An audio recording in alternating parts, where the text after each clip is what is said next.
అయితే ఇక్కడ ఇక జూపల్లి కృష్ణారావు నిన్న చాలా తెలివితో మాట్లాడిండు. ఇగో ఎక్సైజ్ శాఖ మంత్రి మేనిఫెస్టోలో సన్నబియ్యం హామీ ఇచ్చిన విషయం మర్చిపోయి మాట్లాడుతున్న మంత్రి జూపల్లి. సన్నబియ్యం మేము ఇస్తామని మేనిఫెస్టోలో చెప్పలేదు, అయినా కూడా మేము ఇస్తున్నామని చెప్పిండట. ఒకసారి చూడండి. ఇస్తా ఉన్నాం సన్న బియ్యం, మేము చెప్పినాం సన్న బియ్యం మేనిఫెస్టోలో స్టార్టింగ్ లో, అయినా కూడా ఇస్తా ఉన్నాం. మేనిఫెస్టోలో లేకున్నా కూడా మేము ఇస్తున్నామని గొప్ప చెప్తున్నాం కదా. బంద్ చేయి, ఎవరు ఇమ్మన్నారు? మేము అడిగినామా? ప్రజలు అడిగిరా సన్న బియ్యం కావాలి సార్, దొడ్డు బియ్యం తినలేకపోతున్నాం సార్, కష్టమవుతుంది సార్ అని ప్రజలు అడిగినట్టుగా చెప్తాం ఎందుకు అని కామెంట్ చేస్తూ ఇలా ఆయన అన్నటువంటి మాట విన్నరా? మేము మేనిఫెస్టోలో పెట్టుకోలేదు. ఇప్పుడు వీళ్ళకి పక్కకున్న మల్లురవి కూడా అర్థమైపోయింది అది. ఏం చెప్తావా కృష్ణారావు, అన్ని అబద్ధాలు చెప్తూ నా సిగ్గు తీయకు, పక్కకు కొంటూ కూర్చున్న ఎంపీని నేను ఎంపీని, నా సిగ్గు పోతుంది నువ్వు ఇట్లాంటి అబద్ధాలు చెప్తే. మేనిఫెస్టో కమిటీ రాసిన బుక్ చూడలేదా? ఆనాడు మేనిఫెస్టో రిలీజ్ చేసిందంతా మనమే కదా పంచింది కాన్స్టిట్యున్సీస్లలో అని మల్లురవి ఇట్లా చేయి పెట్టుకొని పిచ్చి ముచ్చట్లు అని అంటున్నట్టుగా ఇక్కడ కనబడుతుంది. ఇక్కడ చూడండి ఒక్కసారి ఇంత క్లియర్గా 53వ నెంబర్లో ఇకపై తెల్ల రేషన్ కార్డులపై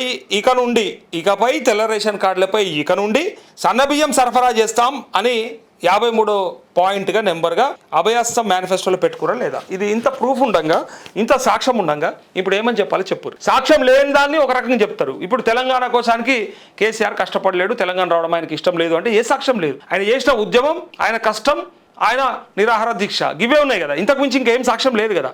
అప్పుడు సాక్ష్యం లేని దాన్ని అట్లా కథలు పట్టిస్తారు. ఎందుకంటే ఏం తీసుకొస్తారు? ఇప్పుడు చేసిన కష్టాన్ని ఎవరు చూపిస్తాడు, దేంట్లో చూపిస్తారు?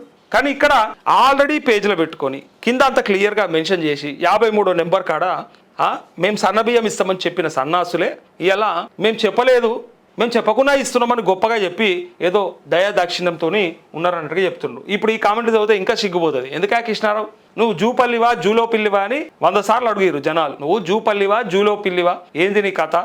ఇంతకు ముందు గట్లనే చేసినావు. ఎస్ఎల్బిసి నిర్మాణం గురించి గవ్వే పిచ్చి మాటలు మాట్లాడాడు. ఉన్నది గదే బీఆర్ఎస్ సర్కార్ల గతంలో మంత్రిగానే ఎలగబెట్టింది మంత్రిగానే. అప్పుడు వాళ్ళ హయాంలో జరిగినటువంటి నిర్మాణం ఏది ఉందో దాన్ని తక్కువ చేసి చూపిస్తూ కాంగ్రెస్ మొదలుపెట్టింది, ఇప్పుడు కాంగ్రెసే మళ్ళా ఎక్కువ కిలోమీటర్లు తీసుకెళ్ళిందని చెప్పడానికి ఎస్ఎల్బిసి గురించి మాట్లాడాడు. ఆ రోజు అది కుప్ప కూలింది కదా. శ్రీశైలం లెఫ్ట్ బ్యాంక్ కెనాల్ గురించి చెప్తా ఉన్నా నేను. ఆ ఎస్ఎల్బిసిది ఏదైతే ఉందో అది కూలిన సందర్భంలో అసెంబ్లీలో చర్చ పెడితే ఈయన మాట్లాడతాడు అన్నాడు. ఏదంటే బీఆర్ఎస్ సర్కార్ కంటే కాంగ్రెస్ సర్కారే ఎక్కువ కిలోమీటర్లు వేసిందని చెప్తాడు. బీఆర్ఎస్ సర్కార్లో కాదు 2-3 కిలోమీటర్లు వేసిందని చెప్తాడు. లెక్కలు చూపించారు కదా, 13.5 కిలోమీటర్ల లెక్క చూపించాడు కదా హరీష్ రావు అసెంబ్లీలో. మనకు సోయి లేదు. మళ్ళీ ఏ నీళ్ళు ఎటుపోతాయో మనకు తెలియదు. మళ్ళీ ఇవన్నీ మాటలు చెప్తా ఉంటాడు. సగంతో వీళ్ళంతా ఏం పని చేస్తారంటే కాంగ్రెస్ వాళ్ళంతా గంతే అన్న, నువ్వేం మాట్లాడుతావే వదిలే రాదు, వాళ్ళంతా గంతే అని అంటారు. అయితే ఇక్కడ ఇంకొక మాట కూడా సేమ్ జూపల్లి కృష్ణారావు ఏమంటారంటే, 4 కోట్ల ప్రజలు సంఘటితమైనరు, రకరకాల 4 కోట్ల మంది ప్రజలు సంఘటితమయ్యారు. కానీ ఈ దొంగలు 100 మంది ఉన్నారు కానీ వాళ్ళు కాలే. అప్పటి నాయకులు, అప్పటి ఎమ్మెల్యేలు, అప్పటి మంత్రులు కిరణ్ కుమార్ రెడ్డి దగ్గర ఉన్నప్పుడు వీళ్ళంతా కూడా రాజశేఖర రెడ్డి హయాంలో వీళ్ళంతా కూడా ఎమ్మెల్యేలు, మంత్రులు. ఈ దొంగలు సంఘటితం కాలే. 4 కోట్ల మంది సంఘటితం అయ్యారట. అందువల్ల తెలంగాణ వచ్చిందట. చూడుర్రి, రకరకాల ఉద్యమాలు చేసారు. అన్నిటికి మించి వందలాది మంది బిడ్డల ప్రాణత్యాగాల వల్ల అంతే. కానీ కేసీఆర్ది ఏమాత్రం లేదు అని నిన్న డిసైడ్ చేశారు. జూపల్లి కృష్ణారావు, అద్దంకి దగ్గర ఇద్దరు కూర్చొని ఒకటి డిసైడ్ చేశారు. ఏంటంటే వందలాది మంది బిడ్డల ప్రాణత్యాగం వల్లనే తెలంగాణ కల సాకారం అయింది అంటూ. మరి మొన్న బీఆర్ఎస్లో ఉన్నప్పుడు కూడా ఇదే చెప్పకపోతేవి. బీఆర్ఎస్లో మంత్రిగా ఉంటేవి కదా, ఉన్నాడు కదా, మీరంతా చూసిరు కదా లైవ్లో. బీఆర్ఎస్లో మంత్రిగా పనిచేసాడు కదా. మరి అప్పుడే ఈ మాట అని ఉంటే వాళ్ళు నేను బండకేసే కొడుదురా, బయటకే నూకేద్దురా, కేసీఆర్ నేను ఏం చేస్తున్నా అప్పుడే చేస్తున్నాయి కదా. ఇప్పుడు బయటకు వచ్చినాక సంబంధమే లేదు. 1200 మంది బిడ్డలు మరి ప్రాణం పోయేదాకా మీరంతా గుడ్డిగాడిద పర్లేదో మీరు. 4 కోట్ల ప్రజలు ఇక తెలంగాణ వచ్చాక మొదటిసారి మంత్రి అయినప్పుడు ఇట్లా అనకపోతే మరి వేసినా కొడుక, అయ్యో ఇంకా ఇట్లా తిట్టకుర్రి రాయజారా ప్లీజ్. కామెంట్లు పెట్టేటప్పుడు కూడా కొంచెం చూసి పెట్టుర్రి. ఇండియా డెమోక్రసీ అనుకుంటారా లేక ఏమన్నా నెహ్రూ ఫ్యామిలీ సొంత ఆస్తి అనుకుంటున్నారా కాంగ్రెస్ ఫెలోస్? అసలు కలిపి 60 years సావదొబ్బింది కూడా వాళ్ళే అని ముందు చెప్పండి రా లుచ్చాస్ అంటూ. ఇది కరెక్ట్ మాట. లెక్కకైతే అందరూ చెప్పాల్సినటువంటి మాట. ఇప్పుడు జానారెడ్డి మొన్న మాట్లాడిన మాట నేను నిన్న చెప్పిన కదా. బీఆర్ఎస్ పాత్రకాలి మంత్రసాని పాత్ర తల్లిగా బిడ్డగా అంటే పురిటి నొప్పులు పడి మరీ బిడ్డను అందించింది, తెలంగాణ కల సాకారం చేసింది సోనియా గాంధీ. కాంగ్రెస్ పార్టీ అని గొప్ప చెప్పాడు కదా. ఇది చెప్పినా మేమే తెలంగాణ ఇచ్చినామని చెప్పిన 1200 మంది బిడ్డల బలిదానం తర్వాత తెలంగాణ కల సాకారం చేయడానికి అమ్మ సోనియా గాంధీ ఇచ్చినటువంటి హామీ అని చెప్పిన బలిదేవత అన్నది రేవంత్ రెడ్డే కదా. ఎందుకోసం అన్నాడు మర్చిపోయినరా? ఓకే, అది పక్కకు పెట్టుర్రి. అసలు తెలంగాణను తీసుకుపోయి కలిపింది ఎవడు? సపరేట్ స్టేట్గా ఉన్నటువంటి తెలంగాణను తీసుకుపోయి మద్రాసు రాష్ట్రంలో కలిపింది ఎవడు చెప్పాలి కదా.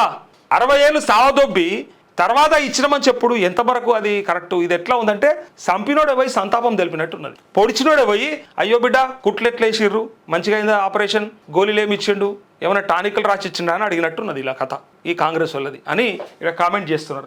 తెలంగాణ ఉద్యమంలో అందరూ సామాన్యులే మరణించారు, ఒక్క నాయకుడు కూడా మరణించలేదు. ఇప్పుడు తెలంగాణ వచ్చిన తర్వాత ఉద్యమకారులు వారి కుటుంబాలు తప్ప తెలంగాణను వ్యతిరేకించిన వాళ్ళు కూడా పదవులు అనుభవిస్తున్నారు, దోచుకు తింటున్నారు. నిజంగా చెప్తున్నారు కదా, ఇంకా దరిద్రం ఇది.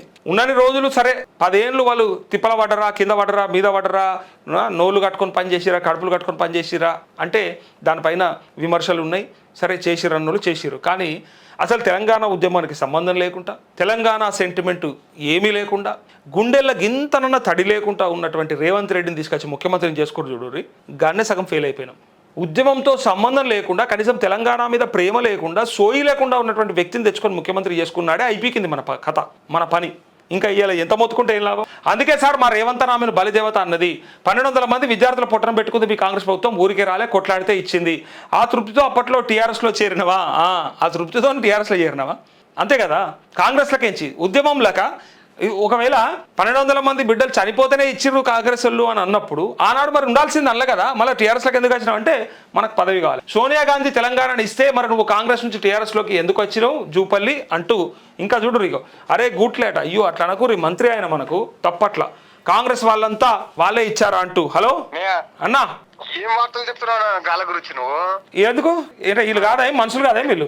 ఏం మనుషులు చెప్తావు, చూపేలు కిషోర్ చెప్తావు, నీ గురించి చెప్పానే, నీ చెప్పే, నీదేమన్నా ఉంటే చెప్పు. తెలంగాణ ఉద్యమం చేసిన వాళ్ళు గారు, మన్ను గారు. అరే అక్క, అంటే ఇప్పుడు కారు అంటే మరి వాళ్ళ అన్న మాటలు వీకనా, గాలికోనే? ఏం మనుషులు అన్నారు? వాళ్ళు మనుషులు కాదు సరే, కానీ ఇప్పుడు నీకు చెప్పానా మరి? నాయనకు చెప్పు మరి, నువ్వేమైనా ఉద్యమం చేస్తే చెప్పు, నువ్వు కష్టపడి అట్లాగా నువ్వేమైనా కష్టపడ్డది ఉంటే చెప్పరాదు. నువ్వు చెప్పు, 2001 నుంచి 14 దాకా నువ్వు చేసినావా?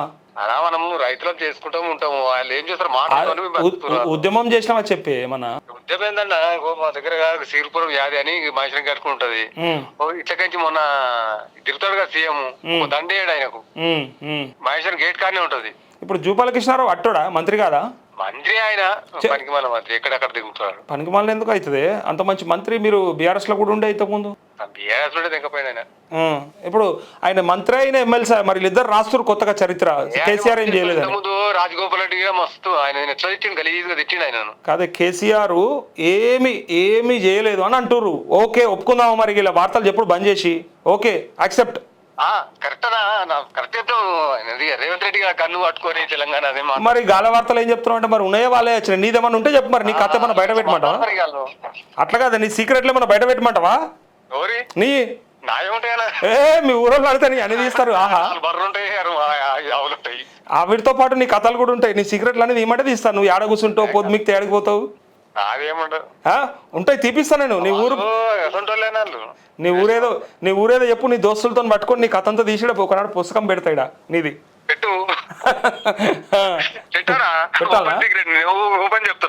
ఏం లేవా నీ సిగరెట్లు ఏం లేవా?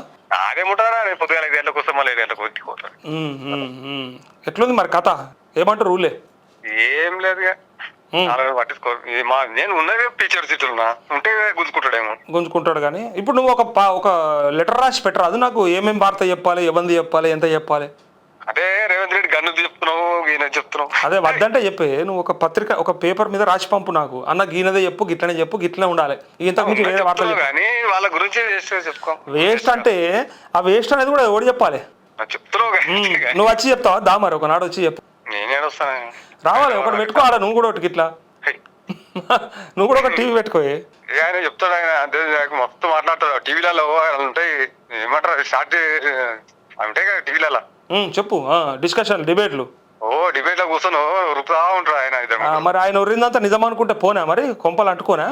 అట్లే కొంపలే అంటుకునిస్తారు వాళ్ళు. ఇప్పుడు అదే కదా మరి, ఇప్పుడు వార్డ్ నెంబర్ గెలవాడు.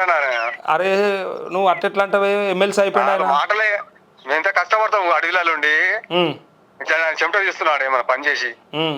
మరి అందుకే మరి అసొంటోడు డిబేట్ లా కూర్చొని ఆయన ముంచి అసొంటోడు మాట్లాడే మాటకి ఎంతో కొంత ఉంటది కాబట్టి జనాలకు చేరితే అది అబద్ధమా నిజమా మనం చెప్పానా లేదా? అది నా పనే కాదా? చెప్తున్నావు కరెక్ట్. వాళ్ళ గురించి మొత్తం నేను షాక్ అయిపోయినా, అరే ఇంత మాట అన్నాడు ఈయన, అరే గాల గురించి ఏం చెప్తున్నావు అంటే వాళ్ళు మనుషులు కాదా, వాళ్ళు వార్తే కావా అవి? వాళ్ళు మొత్తం చెప్పే వస్తా అవదాలే మాట్లాడతారు. అబద్ధాలే అన్నాయి, మనం నిజాలు అబద్ధాలే చెప్పాలి కదా, ఒకటి చెప్పేటోడు కావాలిగా. సరే, ఇంత బుగడంతా తిన్నావా లేదా, సలవాడ్డావా లేదా? నేను టిఫిన్ చేసే వస్తా. Very good, very good.